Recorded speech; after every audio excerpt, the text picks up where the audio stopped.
This is an orphan named Lisa. Lisa was a big flop as a computer, but the look and feel of Lisa survived.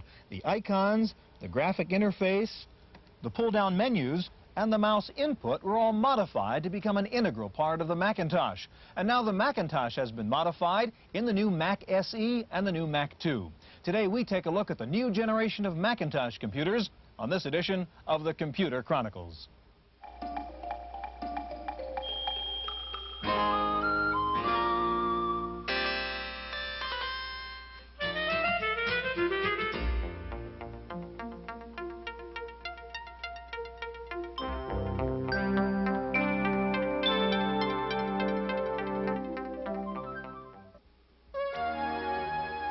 The Computer Chronicles is made possible by Leading Edge, makers of IBM-compatible computer systems, including word processing with spelling correction, communication software, and Hayes-compatible 1200 and 2400 baud modems. Leading Edge, with over 1,000 service centers nationwide. Leading Edge, leading the way to the information age. Additional funding is provided by McGraw-Hill, publishers of Byte. Byte's detailed technical articles on new hardware, software, and languages cover developments in computer technology worldwide.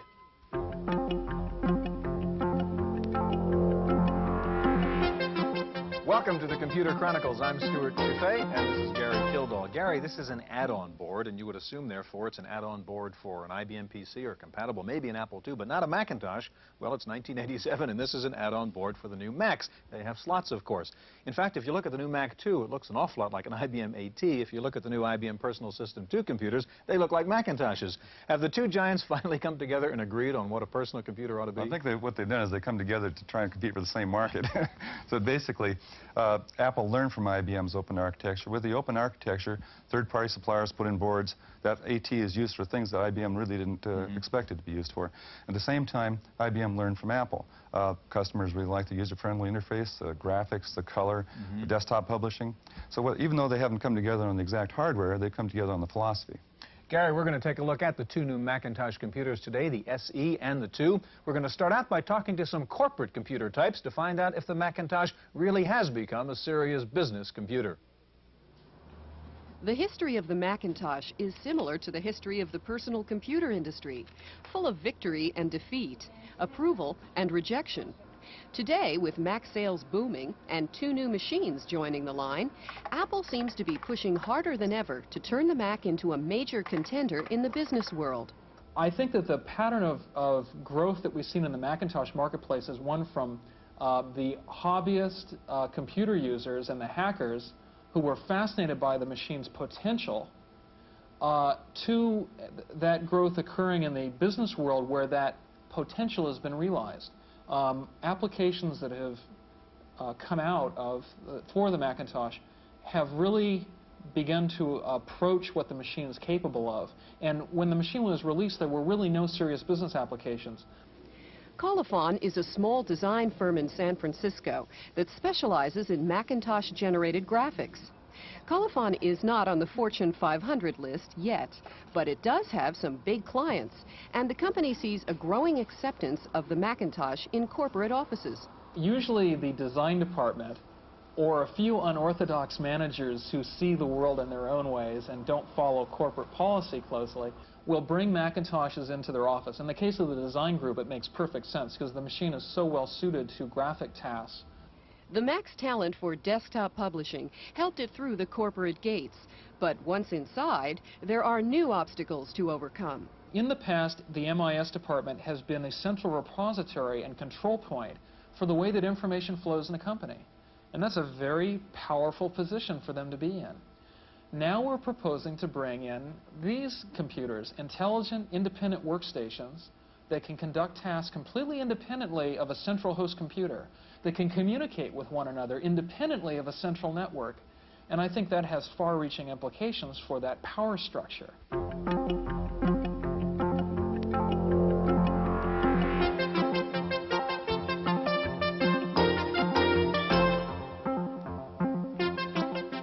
Joining us in the studio now is Charlie Oppenheimer. Charlie's Apple's product manager for the new Macintosh SE. Gary? Charlie, when I first bought a Mac a few years back, I found a couple screws in the back here that didn't work with a regular screwdriver. You couldn't get them out. What was the philosophy originally when the Mac first came out? the closed architecture. Why was it closed up like that? Well, at the time in 1984, we felt that we really had a very good idea of what our customers were going to need, and there was really no reason for most people to get in the box, and so it was really set up to be dealer serviceable only. So the idea was to have a whole package solution. That was exactly what the customers Exactly, would take. right. Now, what's the change in philosophy now? Well, now with the Macintosh SE and the Macintosh 2, we introduce open Macintoshes, Macintoshes that really represent a foundation on which our developers can be creative, to add expansion hardware, application software, and so on. Can you show us how you can get at the expansion chassis and so forth? Sure. Let's talk about let's talk about the differences of the machine overall. You can see right away that we've got a different face. We've got a floppy disk drive here. On top, we have the option for a second floppy or an internal hard disk, which is what I've got here. If we take a look at the back of the machine, and we'll just turn that around, you can see here that we have many of the familiar ports that you've seen in the past. In addition, we have two connections over here called Apple Desktop Bus. That's the new connection medium for the keyboards and mice and other input peripherals. If we take a look inside the machine, pull the cover off, you see a very different Macintosh. And in fact, this Macintosh shares only one component with previous machines. That's the screen. Everything else has been completely redesigned. Over here you see a analog and power supply board. The power supply here is much more heavy duty, 75 watts instead of 50 on the previous machine.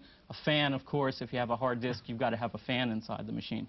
Over here, this is a 20 megabyte internal SCSI hard drive, and that is the hard disk option that we talked about. This is the accessory access port for mounting connectors for cards that install inside that need to connect with the outside world. You don't any longer have the Black & Decker solution of getting connectors into the box. If we take a look at the logic board, and you'll see that the logic board has many, many changes on it.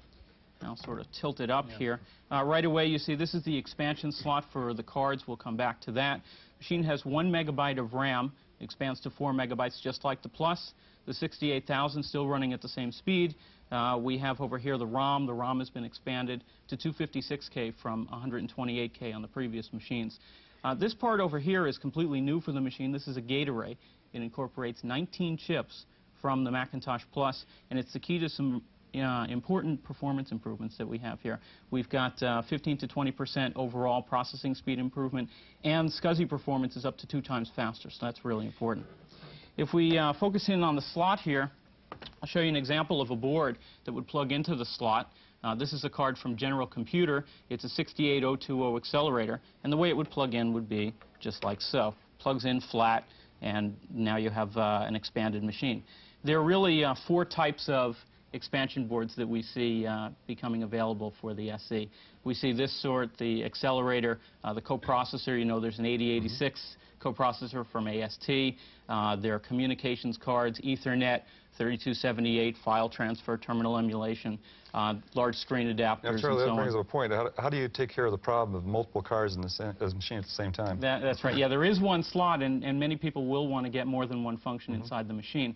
That brings up the subject of multifunction cards, and they've been popular with many other machines, and you'll see them appearing here. I think the first type that has been introduced now that will be popular is the 68020 accelerator combined with a large screen adapter. Charlie, you've got the slot in there now so that we can put an add-in board, but I think the manual says don't do it yourself. You've got to take it to your dealer. What's the point in that? Yeah, that's right. Well, you know, as you can see, it was very easy for me to take apart the machine, but this isn't really the sort of thing that the average user would be good at doing. And so to ensure that we have the most reliable installation of the board, we really want to see the dealer do it. You know, this machine really was never designed from the start with the idea of having the user get inside, as we talked about. And so some of the features that you'd want to have inside are not really there to protect the user. Okay, now, Charlie, how does this, what's the cost comparison of the Mac, standard Mac, and then the SE?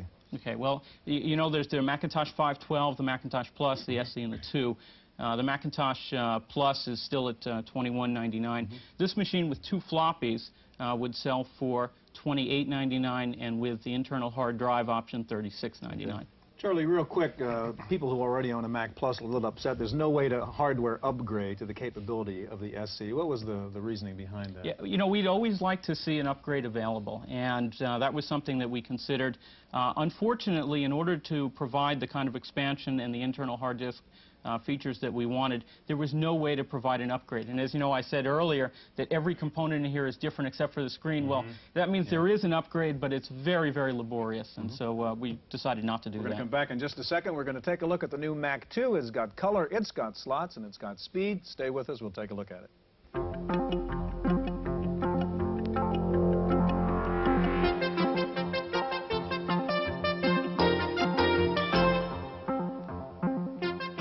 With us in the studio now is Didier Diaz, the product manager for the Macintosh 2, and back with us, Charlie Oppenheimer.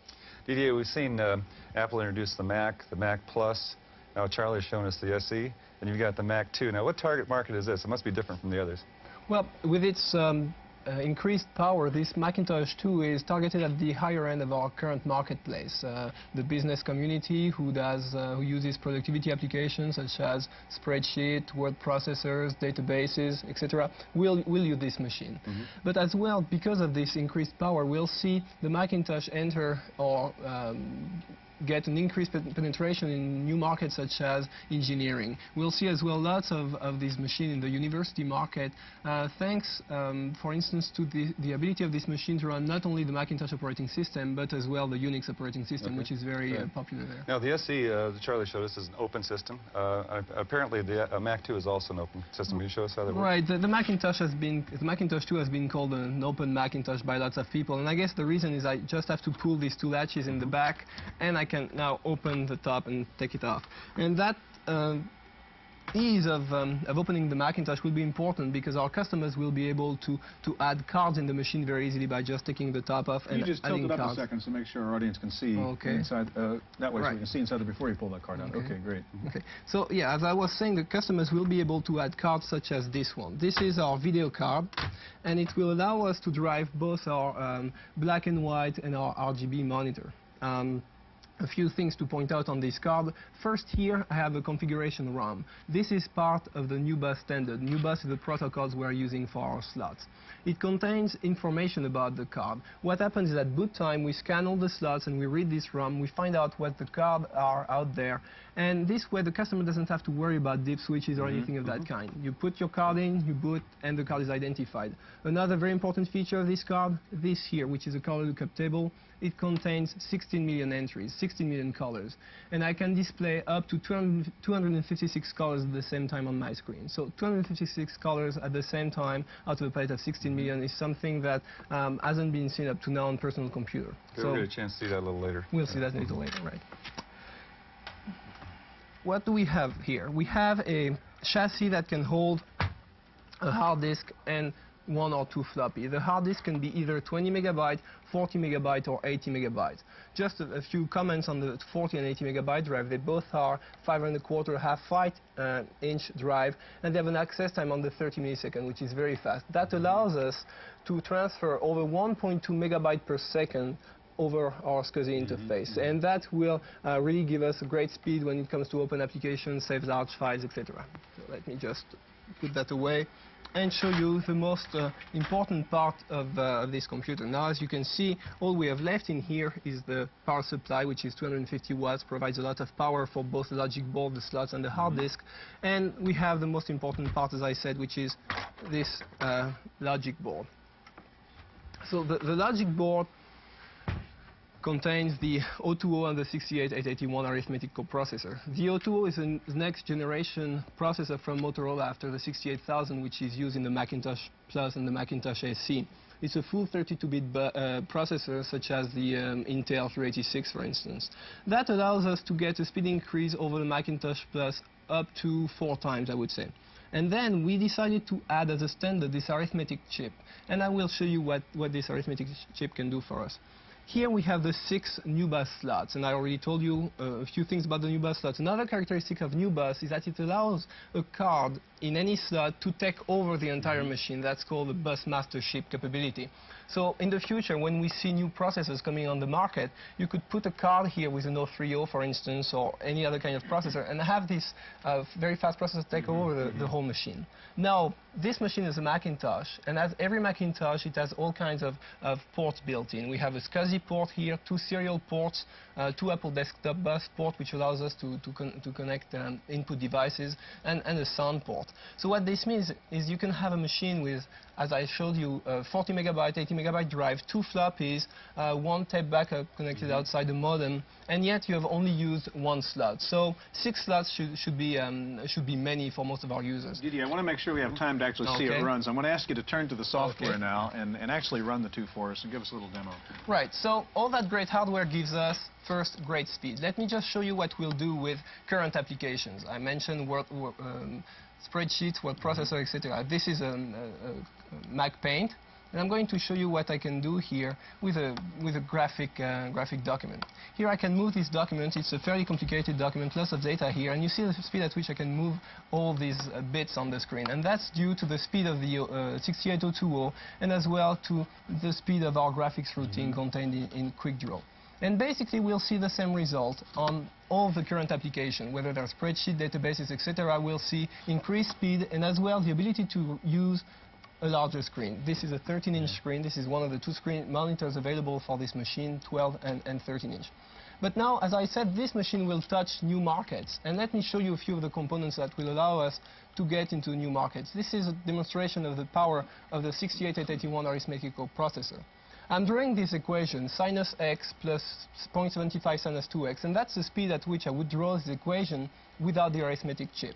Now, if I switch and go directly to the arithmetic chip, here is what happens. We get speed up to 200 times. So that will allow the Macintosh software to get into areas where it couldn't get up to now for lack of horsepower. Now we're going to see programs, for instance, using 3D rotations coming up on the Mac, modeling programs, etc. So I will just stop this and go to another of the feature of the Macintosh 2, which as well will push the Macintosh 2 into new areas. Let me turn this monitor here from black and white to color. One important point about this monitor is its resolution is so high that it can be used for both black and white and color. I might mention, Didier, our audience is not really seeing this monitor in its true quality. They're seeing a flicker because of the television camera shooting it. That's not the way it really looks. Right. It's due to the high refresh rate, actually, of the monitor, which is one of the reasons why it looks so good. This is an application which allows me to display digitized picture. Let me just bring up one of our vice president here, our chief operating officer. He paid you to get his picture on the show? No, not quite, actually. He has another picture which is his favorite, but I won't be able to show it to you today. You see the speed at which I could move this image here, okay? And I'm moving here 8 bits, what's called 8 bits per pixel. I have actually, here I'm using the full power of the card, the 256 colors out of a palette of 16 million. That's what allows me, for instance, to have this smooth shading from color to color. Let me show you just another image that shows out the capability of the screen. Unfortunately, as you said, our viewers won't be able to see it quite right. But this is a ray tracing image. It's a computer-generated image where you set up your environment and the computer... Yeah, I'm going to have to interrupt you because we're out of time. It's a very impressive demo. Real quickly, what's the price on the Mac 2? What's the range? The entry price is $38.95 for the entry CPU. The color computer that I have here with a 40 megabyte hard disk would cost you about $6,500. Thank you very much. Okay, when a new piece of hardware comes out, the first question is there software to take advantage of it? Wendy Woods has a report on the status of new software for the new Macs. If users wonder about software availability, the problem is magnified for software developers who risk losing big money if a machine isn't successful. Living Videotext was one of a few dozen companies that received prototypes of the SE and the Mac 2. They immediately went to work upgrading their More IDEA processor to utilize the Mac 2's color. But unlike decisions they've made in the past, the decision to support the new Macs was easy. Well, I think you have to look at it from 2 angles. One is the economics of it. Do you think the machine is going to be successful in the marketplace? Does it answer the needs that the users have? You know, those are the very simple analytic decisions. The other side of it, you've got to be somewhat emotional about it. And for me, the Mac 2, as a Macintosh user myself, the Mac 2 was virtually everything that I had wanted on my wish list. And I found my heart going pitter-patter every time I thought about the idea of putting one of those on my desk. And so I knew for that reason, for both reasons actually, that it was important that we support the machine and that we develop software for it. The SE can run virtually all current Macintosh software, so there's no shortage there. And developers see the expandability of the Macintosh 2 as its ticket to success, an open road for other companies to develop add-on products and new software. So most developers aren't worried and say that users will have plenty of software from which to choose as soon as the new 2s are coming off the assembly line as quickly as these SEs. In Fremont, California, for the Computer Chronicles, I'm Wendy Woods.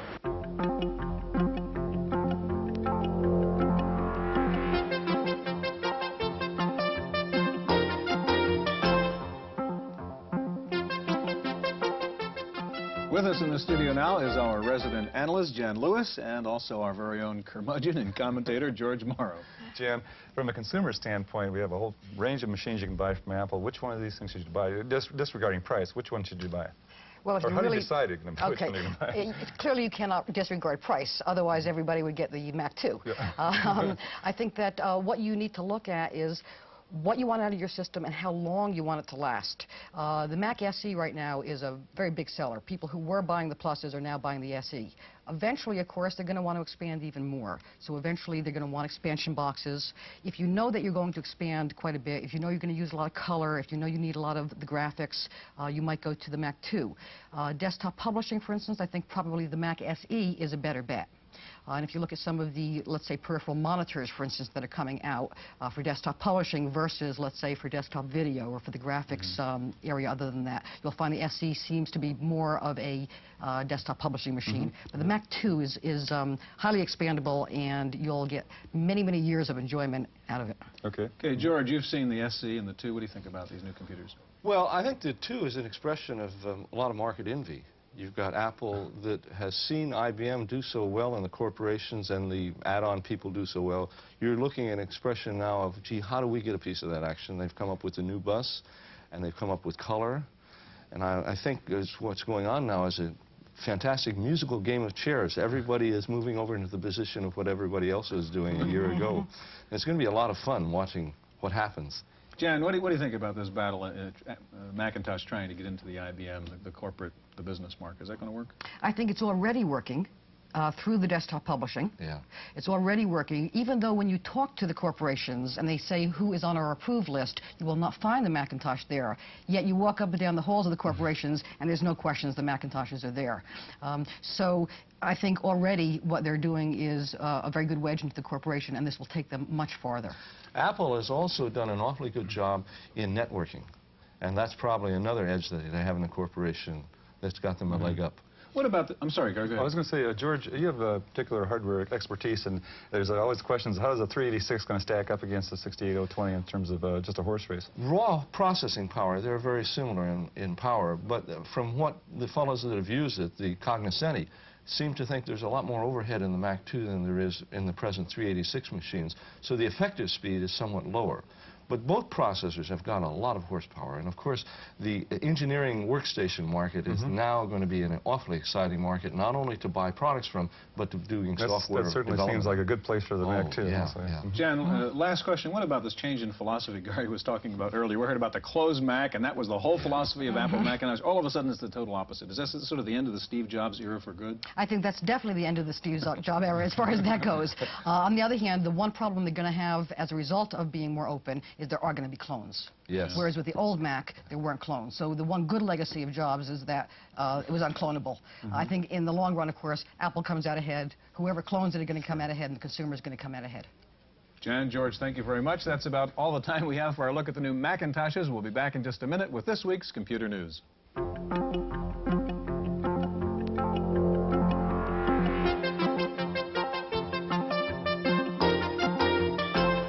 STEELE sitting in for Stewart Cheifet this week. Some West German computer hackers have tapped into NASA's secret files. They were able to gain unlimited access to information on the Challenger and rocket boosters. The computer buffs took advantage of a flaw in the computer security system. They were able to change all the information in the files, including data on at least 20 NASA computers. Ricoh, the Japanese maker of cameras and photocopiers, has added another impressive tool to its inventory. The manufacturer has combined a photocopier with a scanner and shrunk the unit down to book size. But what really makes this copier interesting to computer users is a digital attachment that can store scanned images in digital form. The Army is getting a hand from a new voice-operated expert system called the Automated Intelligence Maintenance System, or otherwise known as AIM. AIM will help the Army to maintain their vehicles. It will ask the mechanic questions. The mechanic then answers yes or no. Once AIM figures out the problem, it displays diagrams on its computer screen. AIM has an input vocabulary of 12 words, but an unlimited output vocabulary. AIM can maintain helicopters, fixed-wing aircraft, and other mechanical and electronic systems. It's time now for this week's software review. Here's Paul Schindler. Come into my laboratory, or better yet, come into the laboratory of Dark Castle, a nifty new Macintosh arcade game. It has animation, it has sound effects, it has a sense of humor. Everything but color, and now that the Mac has color, I'm sure Dark Castle will too. This game is a tough one to play. What we're showing you here is the automated demonstration. You walk in with a certain number of lives and some rocks to throw at the creatures attacking you from all sides. And you walk out, if you're lucky, with your hide. Dark Castle runs on the Apple Macintosh and costs $50 from Silicon Beach Software in San Diego. For the Computer Chronicles, I'm Paul Schindler. The computer industry is responsible for creating new jobs, devices, technologies, and lots of new words. More than 1,000 in the last decade. The new Random House dictionary, hot off the press, shows computer-related words make up the greatest number of entries. In fact, Random House says since it first published the dictionary 20 years ago, computer-related words outnumber other topics by a wide margin. The closest competitor turned out to be new words related to food and cooking. Gallaudet University plans to launch a program teaching written English to deaf students. The project will use networked computers and allow students to carry on conversations at workstations arranged in ring-like local area networks. The instructor communicates with the students online. Students in turn can speak with the teacher or each other in the same manner. The project can open up a new world to deaf students traditionally taught sign language, which has a different grammatical structure than spoken English. The Commerce Department's Bureau of Standards has a new way to fight fires, this time with a computer. It's called Hazard One. This system creates a fire and observes its development, but it's all on paper. Hazard One figures out the amount of gas and smoke a fire would generate in a small house. It also plots out the likely actions of the occupants based on interviews with people who have survived fires. Unlike other systems, Hazard One considers many more factors that may influence the outcome of the fire. Physics, chemistry, fluid mechanics, heat transfer, biology, toxology, and human behavior. And considering all these factors may save more lives. Holland's version of our own FBI has decided to wait out the software age. Its computer system delighted in confusing the good guys with the bad. Wanted list included names of innocent citizens. The software remains unnamed, and in Holland's police department, unwanted. That's it for Computer Chronicles for this week. The Computer Chronicles is made possible by Leading Edge, makers of IBM-compatible computer systems, including word processing with spelling correction, communication software, and Hayes-compatible 1200 and 2400 baud modems. Leading Edge, with over 1,000 service centers nationwide. Leading Edge, leading the way to the information age. Additional funding is provided by McGraw-Hill, publishers of Byte. Byte's detailed technical articles cover the latest in microcomputer technology throughout the world. Byte, the international standard.